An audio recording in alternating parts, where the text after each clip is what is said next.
Et sachez que la France, depuis mars, a lancé l'expérience sur 3000 patients durant 2 ans. Et les premiers résultats semblent encourageants. Moïtei Broderson Yorana, Yorana. merci d'être sur Polynésie la première. Pensez-vous que cette proposition de loi sera approuvée par l'ensemble des élus? Je ne peux pas préjuger notamment de la position de la majorité. J'espère qu'ils l'examineront, on va dire, en toute objectivité et sans parti pris, parce que je crois que les malades qui souffrent et qui se soulagent aujourd'hui avec des produits à base de cannabis, vous savez, ils n'ont pas de couleur politique. Ils sont malades, qu'ils soient Tapura, qu'ils soient Tavini, qu'ils soient autre chose. Donc il faut qu'on arrive à avoir une vision objective sur ce type de proposition, qui est comme celle qui est faite par ma collègue Nicole Sanquer, que je félicite. Mais voilà, donc après, c'est la majorité qui se positionnera. Il faudra bien, à un moment ou à un autre, de toute façon, amorcer le débat. Il faudra non seulement l'amorcer, mais il faudra le conduire à son terme. Il y a trop d'hypocrisie autour de ce sujet. C'est un sujet qu'on doit pouvoir discuter de manière rationnelle, dépassionnée. On n'est pas en train de... Enfin, tous ceux qui militent en faveur soit de la dépénalisation, soit de la légalisation, c'est pas pour créer une nation de junkies, au contraire. Si on regarde l'exemple du Portugal, ils ont dépénalisé depuis 2000. Ça fait 21 ans. Ils ont 21 ans de recul.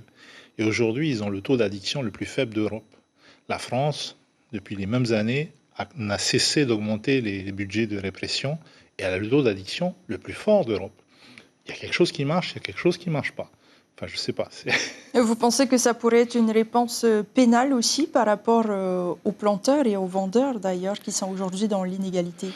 Je pense, et beaucoup de personnes avec lesquelles je discute dans les forces de l'ordre pensent qu'il y a beaucoup trop de temps qui est passé par les forces de l'ordre à courir après des petits délinquants du cannabis. Le vrai problème de drogue qu'on a chez nous, c'est le problème de l'ICE.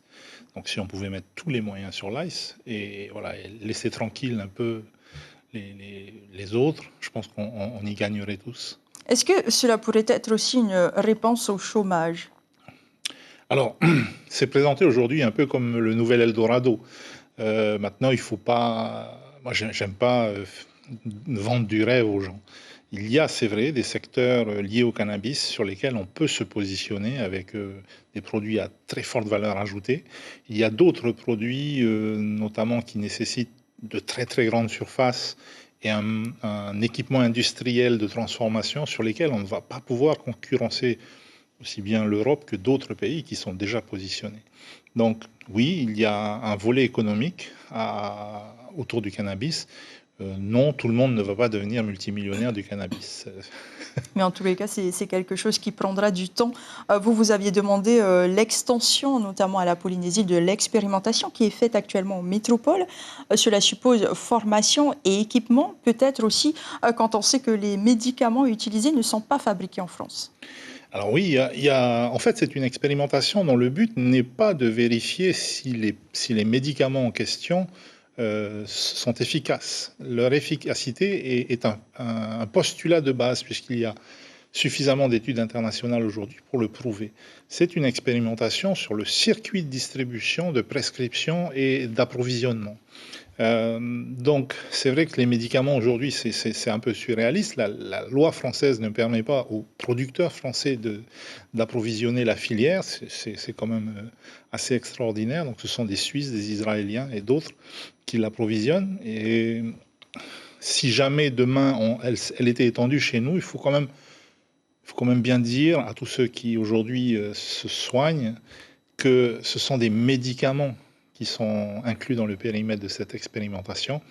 Ce n'est pas l'huile de Moneuil au cannabis. L'huile qui est fabriquée actuellement, par exemple, par Tahiti Agriculture. Tous les produits qu'on a chez nous et qui soulagent. Les témoignages sont tellement nombreux là-dessus. Mais ces produits-là, malheureusement, aujourd'hui, dans le cadre de la loi nationale et de son extension chez nous, ne peuvent pas, et certainement pas par le biais d'une réglementation locale, ne peuvent pas demain être légalisés. L'information en continu sur Polynésie la première, Internet et réseaux sociaux.